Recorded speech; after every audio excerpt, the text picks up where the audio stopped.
Welcome back and thank you for staying with KTN Prime. Now, 12 years since the establishment of Kenya's 47 counties, devolution has left a trail of mixed legacies. It emerged as a solution to bring services closer to the people, but its journey has been marked by political wrangles, dashed hopes, and slow progress. For some Kenyans, devolution has brought real change: rural roads, functioning health centers, and improved early childhood education. For others, it's a stage for corruption, financial mismanagement, and unfulfilled promises. As governors gather in Homa Bay to mark this year's devolution, the nation reflects. Is this the beginning of lasting transformation or a dream slowly fading? Well, KTN's Vera Mora interrogates. The new constitution. Once buried in the rubble of a post-independence political gamble, devolution was exhumed and reborn by the 2010 Constitution, a bold experiment that carved Kenya into 47 semi-autonomous county governments. Each was handed 14 core functions, from primary health care to early childhood education and agricultural extension, with one key ambition: to bring government closer to the people. But a dozen years later, Kenyans remain split down the middle on whether this radical decentralization has been a masterstroke or a monumental misstep. Tukimfikisha hospitali tukaambiwa ameaga. Sasa kama tungekuwa na barabara nzuri tungeweza kumpeleka. Hata chakula chetu kutoka upande huu, sababu maziwa yetu ya tunatoka upande huu kupeleka kwa cooling, hakuna nafasi ile. Watu wa pikipiki ni shida kutokezea hawa watu. Watu wetu wakigonjeka upande huu bado ni shida. Mama, tumekasirika sana. Naomba mbunge wa hii area angalie hiyo barabara ndio at least hata wakulima wafaidike na barabara yao. For critics, counties have become sleek, corruption-greased machines where overnight millionaires thrive, while dusty dispensaries run out of basic medicine and stalled road graders rust in the sun. To them, the only thing truly devolved is graft. Champions of the system tell a different story of maternity wards built within walking distance, of farm roads once impassable now humming with border borders, and of communities once forgotten now counted in the national narrative. For them, devolution is a work in progress, not a failed experiment. And then there are the neutrals, the realists, who see a double-edged sword, one blade delivering clinics, classrooms, and markets. The other slashing hope through political capture, patchy implementations, and a steady drip of mismanaged funds. This comes as governors convene in Homa Bay County for the Devolution Conference 2025, starting August 12th to 15th, even as the national government clings to some constitutionally devolved functions. President William Ruto, upon taking office, promised to hand over the outstanding roles, a pledge still waiting for its full moment. I have no hesitation in accelerating the transfer of outstanding functions to counties together with the attendant resources.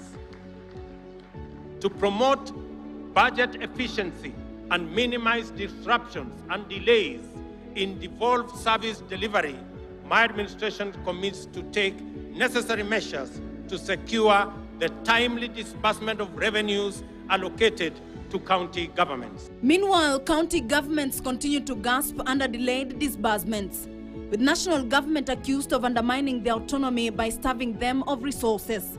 Since 2013, the 47 counties have collectively received over 4.5 trillion Kenyan shillings in equitable revenue share, loans, and grants. 6 counties of Nairobi, Kiambu, Turkana, Nakuru, Kakamega, and Mombasa have bagged nearly a quarter of that, a staggering 973.5 billion Kenyan shillings in a decade. The numbers impress on paper. Gross county production blooming from 1.6 trillion Kenyan shillings in 2013 to 4 trillion Kenyan shillings in 2023. Yet beneath the headline figures lies the uncomfortable truth: too many counties spend more on salaries, allowances, and tea than on development. The Ethics and Anti-Corruption Commission paints a grim picture. County hallways are thick with procurement fraud, payroll padding through ghost workers, inflated pending bills, and outright theft. Bribes was the most common form of corruption witnessed in public offices, followed by receiving of bribes.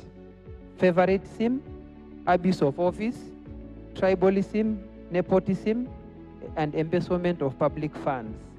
Certain areas, certain services have been marked very strongly.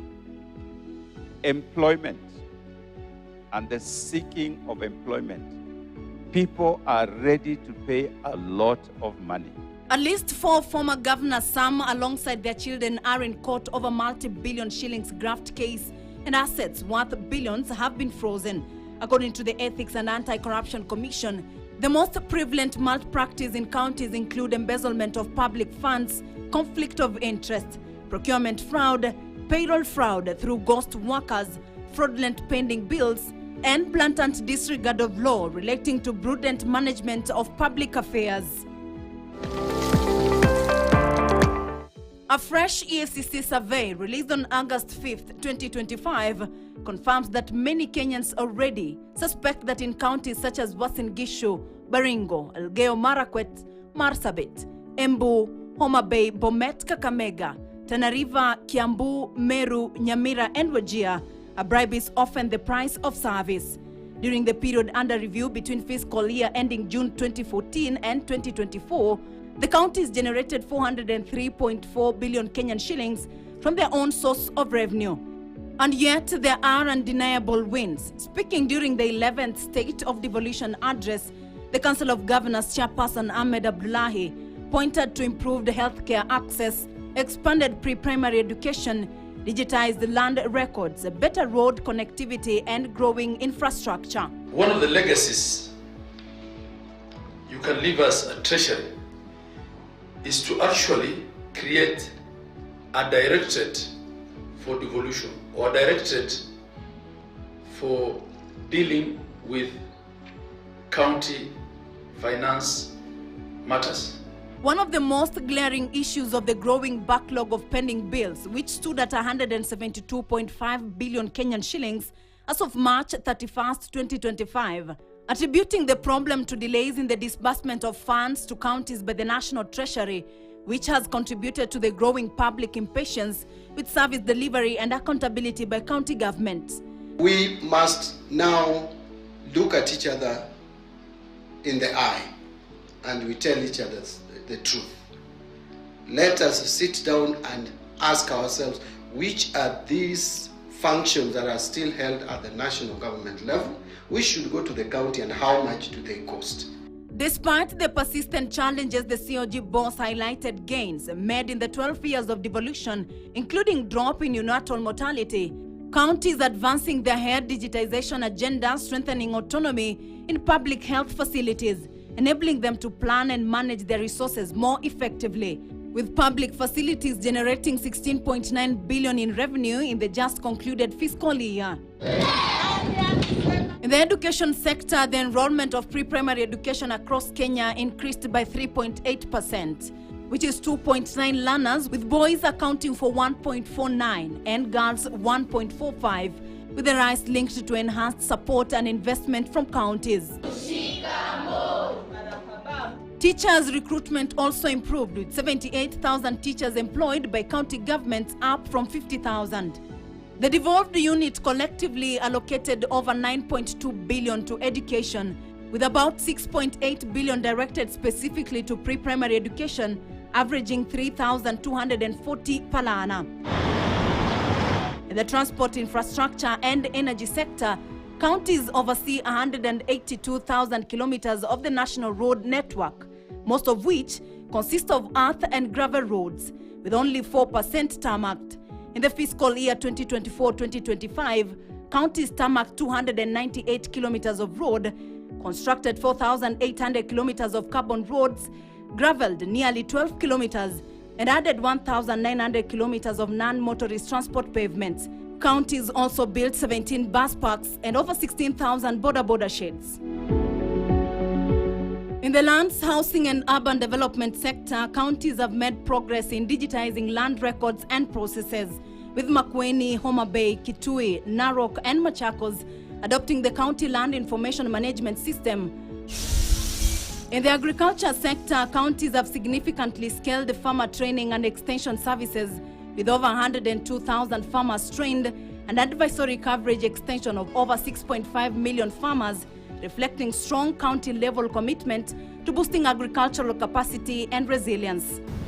Even the tourism and wildlife sector have not been left behind, with counties actively developing wild and cultural sites to boost local tourism, with 15 reporting museums, 21 recreational parks, 6 theaters and cinemas, 12 public beaches, and 26 cultural sites, all aimed at helping preserve heritage and drive local economy. Counties which have got executive powers to implement, let the national government let go of resources to the counties as provided for the Constitution. Health is devolved, provide the fund down there. Roads also, is devolved. You don't need Kura and Kera. Have only Kenha for the national government, dealing with international highways, national trunk roads, and feeder roads, and leave all the other roads in the regions to counties and send the money down there. Why should you be building markets for counties? Let counties build a market themselves. So let devolution work. The national government has been accused of withholding functions such as health, agriculture, and infrastructure. However, 12 years on, devolution remains Kenya's most ambitious democratic experiment, a paradox of promise and peril, where the dream of government at your doorstep still whistles with the ghost of old politics and new greed. Vera Mora, KTN. Well, thank you, Vera Mora, for that. We want to take a short break, but